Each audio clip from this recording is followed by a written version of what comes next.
दिनै नलेज फेस्टिभेलनि थामथि सान आरो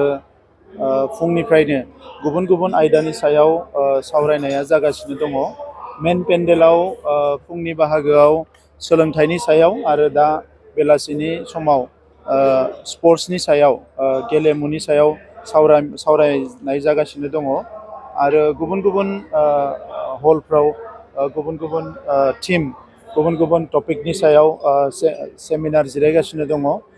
थामथि सानावबो जों नुनो मोनदों जे जोंनि जिखिनि हाबाफारि मोनफ्रोमबो हाबाफारिया साक्सेसफुली जाफुंसार महर मोनदों आरो बेवहाय फैनाय फरायसाफोर बेवहाय फैनाय गुबुन गुबुन थाखोनि सुबुंफ्रा गावबा गावनो नांगौ गियानफोरखौ नांगौ नलेजफोरखौ नांगौ आइडियाफोरखौ बिथांमोना मोननो हादों होननानै आं मिजिंथियो आरो दिनै जोङो इन्टारेक्सननिफ्राय जिखिनिखौ मोनदों बयबो बे प्रग्रामजों कानेक्टेड जादों आरो जोंनि जि थांखिमोन जे बड'लेण्ड ओनसोलनि गासैबो थाखोनि सुबुंफोरखौ गोदान गोदान डेभेलपमेन्ट गोदान गोदान इनोभेशन आरो गोदान गोदान माखासे गियाननि नलेजनि हाबाफारिफोरजों बयबो जड़ित जानांगौ आरो नैबे प्रग्रामनिफ्राय आङो मिथिनो मोनदों जे जोंनियावबो जोबोद पजिटिभिटि दङ। मानसिफ्रा सोलोंनो लुबैयो मिथिनो लुबैयो आरो बिसेस भाबे फरायसाफ्रा जोंनि फरायसाफ्रा दा जोबोद गोख्रोंनिफ्राय गोख्रों जाबोदों। आंनो गोबां फिडबेक होदों गुबुन गुबुन सावरायमेलाव बाहागो लानाय आलासिफ्रा जे बिथांमोना गोबां सोंलु सोंदों जि सोंलुफोरनि गेजेरजों गोबां बाथ्राफोरखौ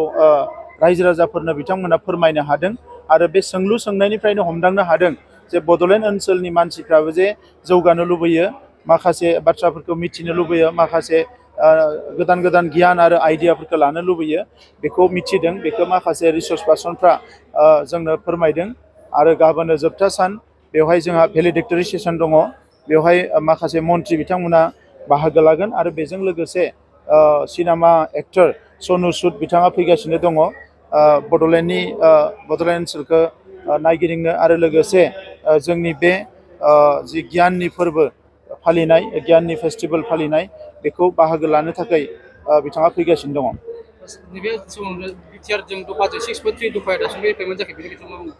बिनि थाखाय गभर्नमेन्टआ पजिटिभलि खामानि मावबाय थादों नाथाय सोलोंथाइया ओरैबायदि मोनसे आयदा जेरावनोखि आसाम सरकारा गोसो दंब्लाबो एबा जोंनि सरकाराबो गोबां खामानिखौ जोङो मावनो हादों आरो गोबां खामानिखौ जों मावनो हायाखै। दा ओंखायनो सोलोंथाइनि जेंना होननाय लोगो लोगोनो बेखौ एसे मोजाङै साननो गोनां जायो। नाथाय आसाम गभर्नमेन्टआ आसामनि chief minister doctor Himanta Biswa Sharma बिथाङा नैबे 6.3 जोंनि जि क्ल'ज बेखौनो नोजोर बोनानै गिबियावनो गंजि कलेजखौ प्रभिन्सियेलाइज खालामनाय बिनि उनाव हायार सेकेन्डारि बिनि उनाव हाइ स्कुल आरो LP ME प्रभिन्सियेलाइज खालामनायनि थाखाय माखासे बाथ्रा होनानै दोनदों आरो बेखौनो जोङो लामा नायदों जे थाबैनो बे फरायसालिफोरनि जि मोनसे प्रभिन्सियेलाइजेसन बियो जागोन। थांनाय दाख्लै 26 तारिखखालि उदालगुरियाव इनकाउन्टार जानायनि सोमोन्दै बेनि सायावथ' माखासे रिपर्टफ्रा फैगासिनो दङ आरो बे रिपर्टनि सायाव जाज खालामनाय जागोन आरो जोंबो गभर्नमेन्टखौ बुंदों जे बेखौ जि बिनि राइट माने फेक्ट बेखौ बरननानै जोंनो होनांगौ बेखौ जों गभर्नमेन्टनो दाख्लै बावैनो फोरमायनानै दोनदों।